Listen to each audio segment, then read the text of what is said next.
This is the Fiat 500X, an extra large, extra spacious and extra rugged version of the iconic Super Mini.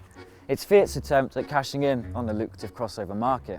So if you've ever wanted an extra large, extra spacious and extra mean version of Fiat Super Mini and one that is much less ugly than the 500L, this ticks all of the boxes. Or does it?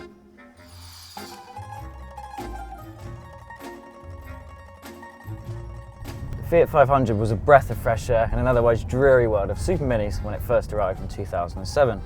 It was stylish, surprisingly practical, and you could customise the hell out of it, all of which helped it sell by the bucket load. The 500X is a very different beast compared with the 500, but there are a few key design cues that link the two. Firstly, there's the round headlights that nod to the iconic 60s car. Elsewhere, there are plenty of curves that make cars like the Duke seem unnecessarily angular, and you get much more ground clearance. You can roll over bigger things without damaging the bottom of the car. Personalisation is very much order of the day, like with the rest of the 500 range. You can choose between 12 paint jobs, 7 different interior options, 8 different alloy wheel designs in 3 different sizes, maybe even a go faster stripe or 2 if you fancy it. Those who want to make their Fiat look more rugged can go for the 500X Cross model, which comes with protective plastic cladding around the lower half and underside of the car. The Fiat 500X is obviously much more spacious than the 500 Super Mini, which I really like, but there are just a couple of problems with the interior. For one thing, it's all just a little bit plastic fantastic, it just feels a little bit cheap in the hand. Secondly, the seats are supportive, but they're just a tiny bit too firm, which is going to be a bit of a problem on longer journeys. Up to 5 people can be seated comfortably in the 500X, and there is plenty of legroom and headroom for all involved. There's not one but 2 glove boxes to store various bits and bobs, large door bins inside which are cup holders, and there are 2 cup holders inside the central console. It has a 350 litre boot, which is the same as you get in a Nissan Duke and a Mini Countryman, but it's 80 litres less than a Nissan Qashqai. The 500X has either a 5 or a 6.5 inch infotainment display. From this you can make calls, navigation, and you can connect your smartphone up and then use apps like Tune and Radio. There's also social networking built in if you fancy a bit of Facebook and Twitter on the move. The display is hardly up for the job of watching Lord of the Rings in 4K, but it's more than sharp enough for the task at hand. It's definitely a worthwhile upgrade if you find yourself getting lost a lot. Sadly, there's no coffee machine like you get in the 500L, but you can at least nod your head to Beats audio speakers.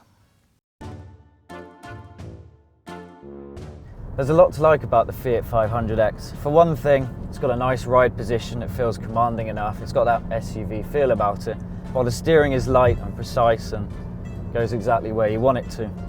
A choice of 3 diesel and 3 petrol engines are available, either in 4 or 2-wheel drive. This particular car is the 4-wheel drive with a 2-litre 140 horsepower multi-jet diesel. If you crave a little bit more horsepower, need to go for the 1.4 multi-air petrol, as that comes with 170 horsepower.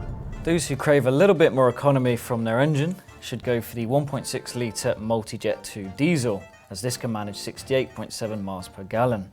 The 4-wheel drive version of the Fiat 500X comes with a 9-speed automatic gearbox, which is a first for Fiat and the kind of gearbox you would find on a Range Rover Evoque. In the 2-wheel drive version, you can choose between a 5 or 6-speed automatic or manual gearbox, which has a slightly more usual number of gears. The ride quality of the 500X is firm enough that it inspires confidence in the corners, but it's not so firm that it shakes you to bits, although to be fair, Italian roads are a little bit smoother than the ones back home. The thing I really like about the 500X is the fact that it's fun to drive. It makes you feel good when you're in the car, which a lot of its competitors really struggle to do. They kind of got that sterile feel about them, whereas this has a bit of Italian va-va-voom, so to speak. Fiat has given the 500X something called a driving mood selector. This allows you to mix up how the car drives. In sport, it's more revvy, and therefore it's quicker to go when you need to overtake. In auto, it's more reluctant and more comfortable to drive. The third setting is known as traction in the 4x4 version. This basically sends more power to the rear axle when you need more traction, allowing it to tackle slippery or more difficult terrain.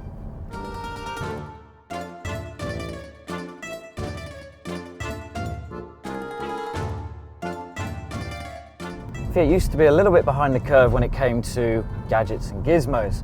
Fortunately, the 500X comes with 4 driving safety systems as standard. The first setting is blind spot assist. This allows you to know when a car is in your blind spot and therefore you don't pull into it and cause a nasty crash. The second mode is lane assist. This ensures that you stay within the lane. There's also brake control with assisted braking, which helps out in the case of an emergency, and there's a rear parking view camera, obviously for making parking that little bit easier.